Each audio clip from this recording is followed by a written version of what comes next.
And because we knew that by virtue of our treatment, we then operated to move us to the point so that we were able to acquire the privilege that you have today. So there was no debate about it. There was no division about it, because you were reacting to an imposition, the imposition that was being put on it. And it was really up until the end of the 20th century when we began to overcome, and still we really didn't have the option to select, reject, or even define what it meant to us to be black. It was a label applied to us by those who were the quote-unquote superior by relegating us to the quote-unquote inferior states. And just to become more sophisticated, there are all kinds of tests and examinations and have various ways to put you on the bell curve, put you right in the bell curve, put themselves at the top of the bell curve, and put you in the ghetto, it's called the ghetto. And there are certain sociological determinants that need necessary that you were therefore deprived of your culture, deprived of your life and your culture, and therefore you have been exposed to the right culture that you need to be exposed to. All those other kinds of things. All of those things were to making us who we were. But then we came into the 21st century. And as a result of the fact that throughout all three of those centuries, 1500s, 1600s, 1700s, 1800s, there was a constant resistance, a constant struggle, a constant effort to try to restore and to regain our humanity.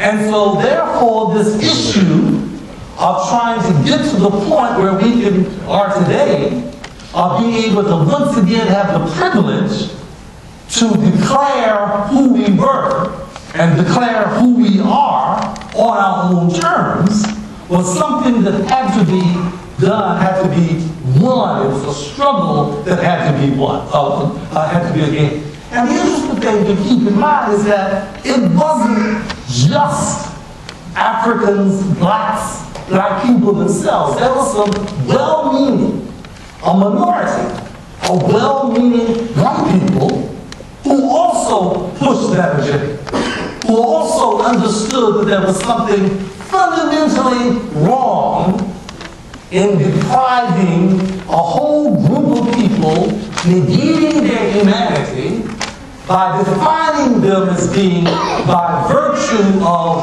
their race, color, national designation, and origins, to be inferior and therefore deserving to be where we were.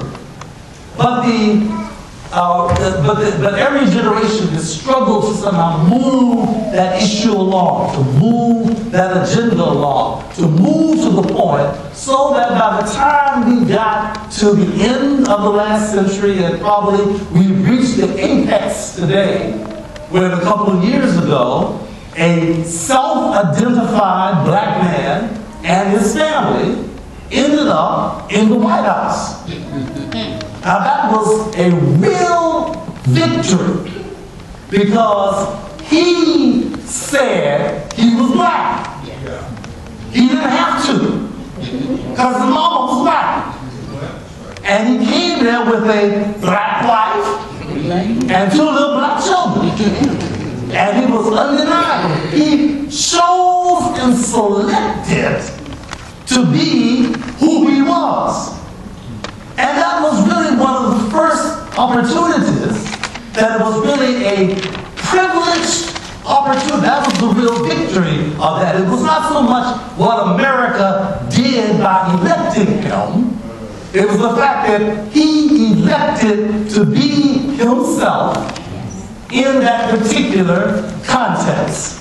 Now, there are problems and critiques of that we can make about that and things that he's had to do with that, but the critical thing about his presence day, because, you know, if you read some of our early historians, we certainly have people who we can pretty much claim probably slipped into the White House under the cover of darkness back in some earlier periods. Some of our historians have suggested that they were there. We won't talk about them. It was a process of passing. But they didn't define themselves as being black.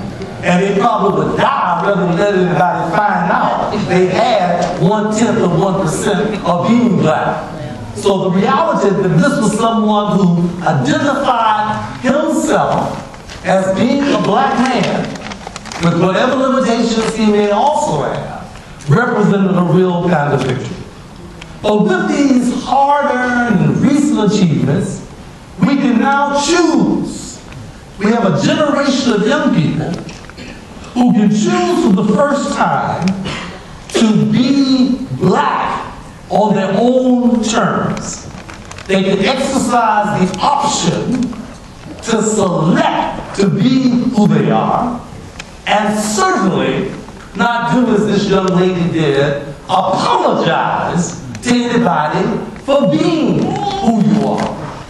Because if you redefine it based on your own terms, then there's no reason to apologize for the misdefinitions that have been ascribed to us by all these generations that has preceded us.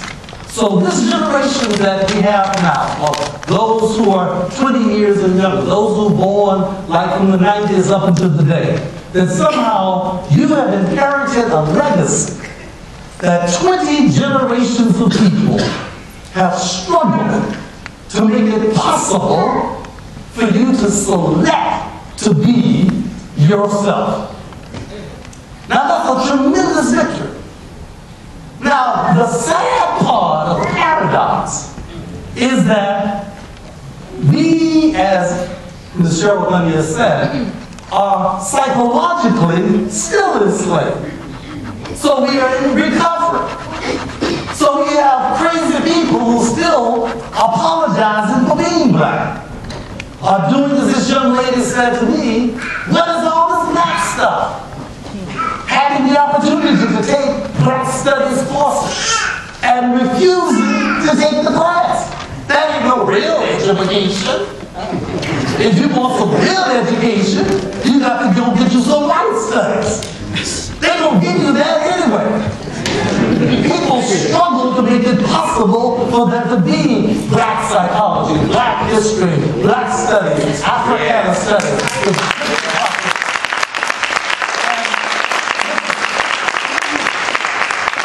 Closed down. When I was at the University of Michigan back in the 60s, we actually closed down that school for 6 weeks.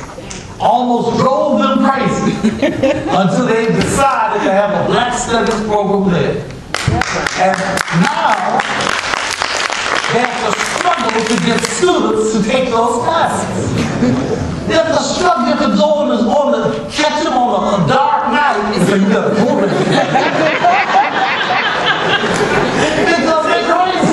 You see, the insanity of somehow being miseducated, being in recovery, and being still psychologically enslaved in such a way that you don't understand what it means to be able to have the privilege to define yourself on your own terms. To be able to reject that stigma that was attached to the designation and the restrictions that accompanied the agenda. And so you have people who somehow being stuck in that mindset, walking around saying, I ain't black, I'm a person. As if being a black person is antithetical to being a person. So you're still buying into the idea that you can also be human and be black. That somehow no one else apologizes for their uniqueness except people who somehow minds are still lost in that captive state that I've described already. I'm a person, I'm American, I'm a Jamaican man, I'm a Haitian, I'm a man, I'm a woman, I'm gay, I'm a Democrat, I'm a Republican. You know, I'm an alpha, I'm an omega, I'm a sigma, I'm anything with it. I'm a political science major.